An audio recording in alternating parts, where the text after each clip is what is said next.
Hello, I'm Super Orange Cat here today with a brand new series I'm debuting on my channel where I take a look at and rate your waifus. Now, the waifus I'm looking at have been submitted by my awesome fans, my wacky pack, and I'm just going to go over them one at a time and give kind of a blurb about them and give a final rating.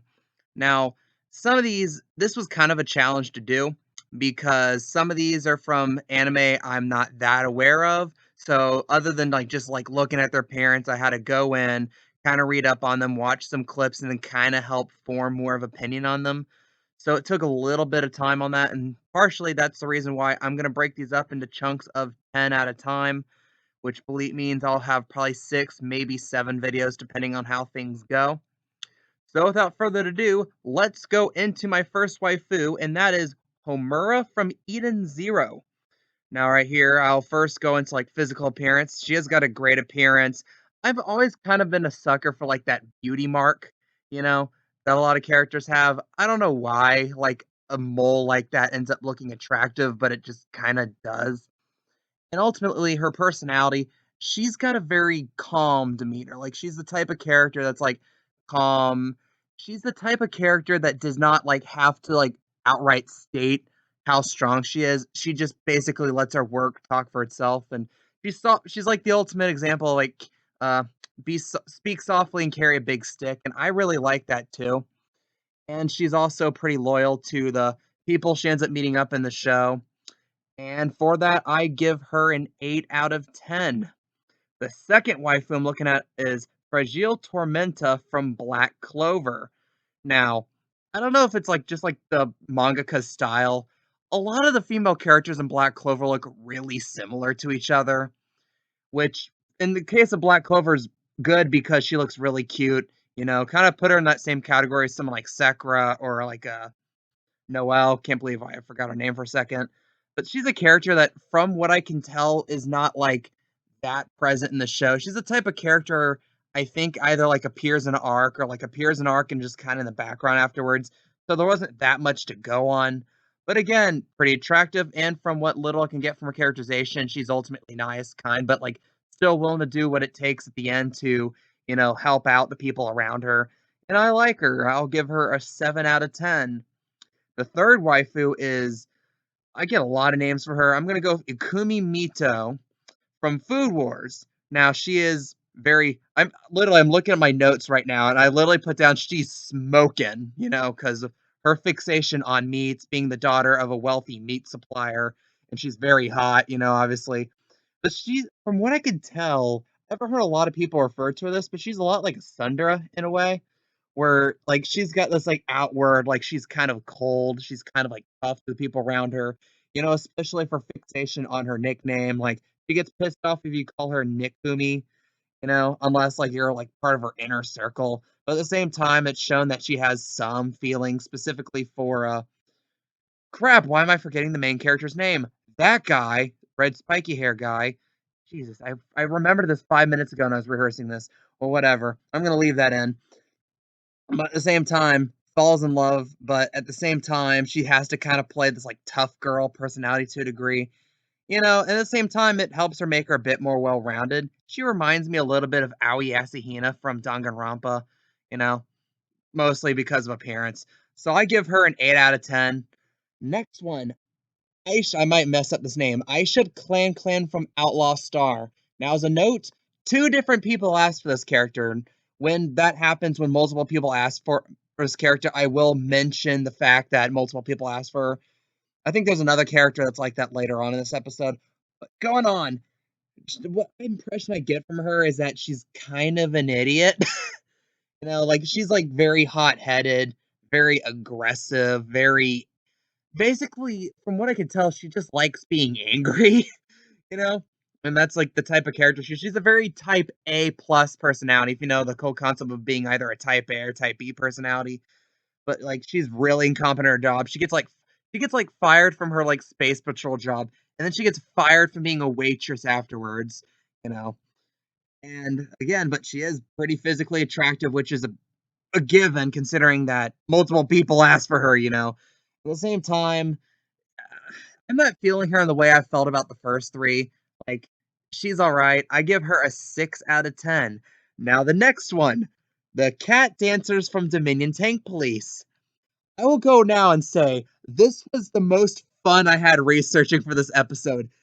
These characters and these characters, oh boy. Without further, basically the best way to sum up these characters is that they're hyper violent onaholes. Like these characters, the impression I get from this is that they were basically meant to be strippers who can also handle weaponry. It's like pleasure models, but like they can kill you. And that's just the funny thing. Like, for example, there was one brief moment I distinctly remember seeing that blew my mind was okay, they were sent by like there's basically they're goons for hire. They went to this hospital to collect clean urine for drug stuff. So like the police catch on, they get surrounded by SWAT teams and whatnot. So what does any good, sane, rational woman do in that situation?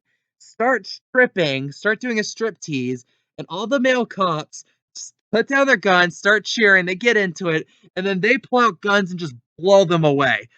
It was the type of thing a 14-year-old thinks of in his fever dream, and I absolutely love that. You know, but like these characters, I mean, they're literally built to be strippers that can handle guns. They're not going to be smart. And there's this weird thing where like more than like, I said to someone like Aisha, "Oh, she's stupid," you know, but like these characters basically act like 8-year-olds. Like not like, "Oh, she's a dumb adult." It kind of gets weird because of that. Like and that's why I would have given them a 20 out of 10 if it was just for the whole the whole thing with the striptease. I have to give them a 6 out of 10. I'm a man with principle. I'm a horny man, but I'm a horny man of principle. Now the next one is I'm gonna murder this name. Nair Lathotep from okay. I shorthanded these titles. GRG. What's GRG? Okay. Okay. The person who's like doing this is like getting angry, like, it's this name show. It is from okay, now I can't find this for some reason. Okay. Okay, that's cool. Ghost Reaper Girl. Thank you very much, Google, for that. Ghost Reaper Girl. And this was a weird thing where I found a bizarrely large amount of stuff for Dominion Tank Police and anime that's from the late 80s. That was kind of obscure. For Ghost Reaper Girl, I could not find that much, honestly, especially regards to this character. And this character, first off, I don't know if this is a thing that Ghost Reaper Girl does a lot, but Nyar Lathotep is also the name of a creature from Lovecraftian lore, which when I first looked this up and I saw just the Lovecraftian lore, I thought, man, your freak flag is flying, and I love you for that. But no, this is a waifu. This is actually a waifu. This is not a eighth dimensional tentacle monster or anything. And from the impression I get, she's kind of like this villain who's and like the one note I wrote in here was that she's really into nurse play. And if you recall my first video when I talked about my waifus, I mentioned Haruko. On like 3 separate occasions, Haruko does nurse play, and it's something that she's into. Like for example, when she hit him in the head and he went to the hospital, she snuck in and was his nurse. And in Fully Coolly Progressive, she pretended to be a nurse during the beach episode. So I have to like her for that. I couldn't find too much. I found some pictures of her and she looks pretty cute. So I'll give them that. So I'll give her a 7 out of 10. Admittedly, this is because there's not that too much to go on. Now here comes the special part of my episode where I covered the My Hero Academia girls I got. I kept foreshadowing I got like a bunch from one show, and I decided I'm just gonna get rid of them all now. So the first one is Midnight. Midnight was one of the teachers at the high school. And based on the image, before I read anything, I looked at her and I thought, man, she is the unholy mix of mommy and BDSM fetishes, which I mean, I can't say anything bad about.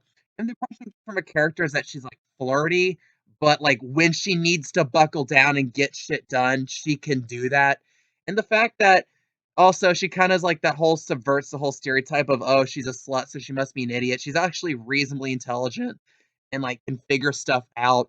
I mean, she's a hero, so if you get to that point, you have to be at least aware of what you're doing, and I kinda like those, like okay, I'm gonna go into a bit of a side tangent here. She's, like, the art history teacher, so what the hell does art history have to do with, like, you know like, being a superhero? But I digress. I liked her. I give her a 7 out of 10.